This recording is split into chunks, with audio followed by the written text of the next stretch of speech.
One of the most spectacular places I've visited is the ancient fishing village of Cefalù. This is a beautiful location. It's Rick Steves' favorite place in all of Sicily, and it was featured in the second season of White Lotus.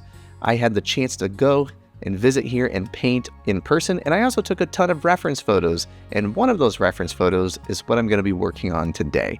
I liked this scene because this church was such a fascinating shape, and the location was interesting, and I loved the light. And today, I'm going to show you how I painted this scene.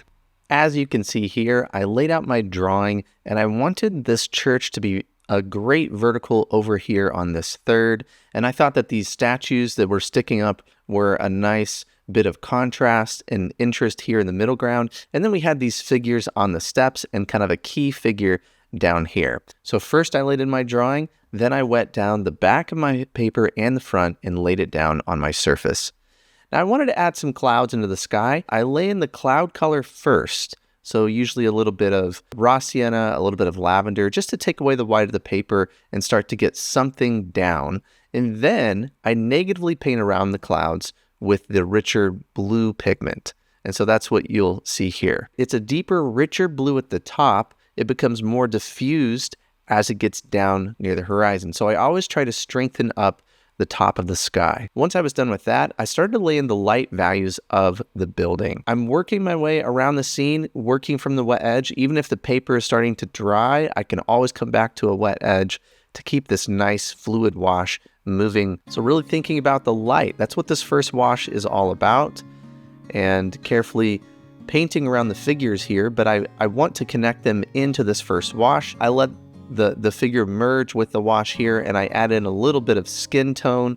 For that, I'm using some raw sienna, a little bit of rose madder permanent. I don't want my figures to look like they are completely cut out. You can see I soften the edges, add a little bit of skin tone on these figures, tie them into that first wash as much as I can. Also, I wanted to drop in some green for these palm trees and little bits of color around the scene. I added some color on these figures' clothing up here, and this is essentially the first wash of the painting. And at this point, I let everything dry and then move into the next phase. It's time to come in and paint the middle values of the scene. This is exciting because now I get to pay attention to this main corner of the church here, which is a big reason why I painted this scene. This building was really interesting, and I like the color of it, the look of it. Now I'm starting from the top, working my way down, and I'm using some raw sienna, some neutral tint to get that warm color of the building. You'll notice that in this part of my process, I'm holding two brushes. I have this middle round size brush for larger parts of the building, but if I need to get a fine little mark or to change this shape in some way that requires more control, I can use this smaller size 12 Escoda Perla brush. I like this brush. It has a really nice point to it. And when I get into some of the detail work, it's really helpful for painting around those little things and getting into some of that finer work. I added some Cobalt Blue. Down here, things are cooler. We're getting into some of the shadows in that area. And also, as a good rule of thumb, it's good to mix up your mixtures. Don't use the same color on a wide part of the painting. I always try to add a little bit of variation. The middle value shape here kind of wraps around some of the light areas in the painting down here. And using a smaller brush, taking my time working from a wet edge is how I'm able to methodically paint this connected shape and preserve some of the light that's very important from the first wash, meaning the light here on the statue and other areas around the scene. So I'm taking my time, connecting the shadow side of the base of this statue into this wash. As much as I can in the middle value wash, I try to find ways to connect, link the things that you are painting, create a good interconnected shape, find ways to connect the values to each other. It will make for a stronger painting. An important part of painting in this way is realizing that the darks and the details will bring that right level of interest into your scene. You have to trust the process. You have to realize that we can paint things in a very connected way, and later on we'll have the ability to add more details and bring a feeling of finish to the scene. So I'm working my way over here. These buildings are more secondary in the painting compared to the church over here that's more prominent, but I do want it all to have the right amount of connectivity and interest. Now, this was a tricky part of the scene for me. If you look at the reference photo, there's a lot more definition on the stairs, a lot more separation.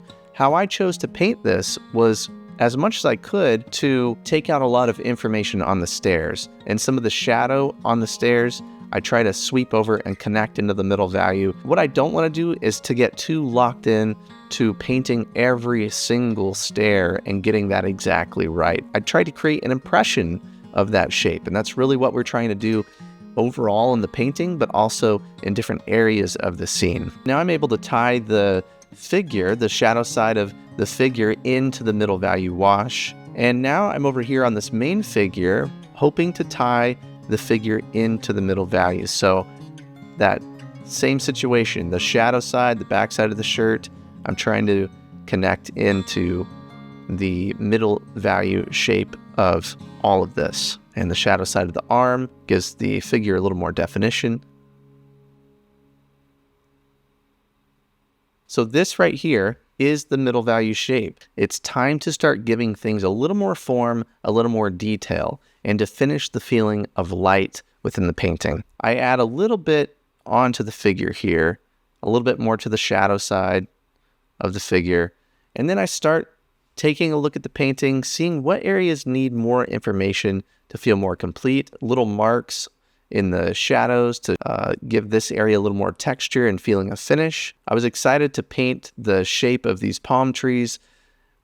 For that, I'm using some raw sienna, Cobalt Turquoise for this green, and I'm starting kind of at the inside of where the tree is and pulling the brush away to get those broken marks that show the texture of this tree. Pushing down and kind of pulling away and lifting my brush up, and that's how I'm creating those broken marks there. Getting a little bit more contrast and interest and texture and a nice vertical, so I brought that down there. And these little statues and things needed a few little marks and definition, some windows back there. And now I'm ready to start thinking about the main building. So I'm looking at the building. I want to give it more form, but I don't want to overwork it too much. That's always the delicate balance that we're trying to find when we paint. But I do need to define the shadow side of the building a bit more, give it some detail. There's some interesting arches down here. And the trick is always, how much detail do I give it in the shadows, right? I don't want to overburden the scene with detail, but I want it to feel, finished and complete and not too flat. And a little bit of texture here on the wall makes a difference. And I added a little more value. And the edge over here with this other tree. And a few little lines on the ground to give some texture and finish in the foreground. At this point, I wanted to use a little bit of gouache to finish the feeling of light on some of the figures and just look around the scene and see if there's any little highlights that I can add back in that are valuable. So first I'm looking at the figures, adding a little bit of highlight on the light side of their clothing. It gives a little more feeling of finish to the scene. Using a little bit of gouache is a nice way to get some of those small highlights and details into your painting that are hard to just paint around. And a few little darks and details up here around the top of the church.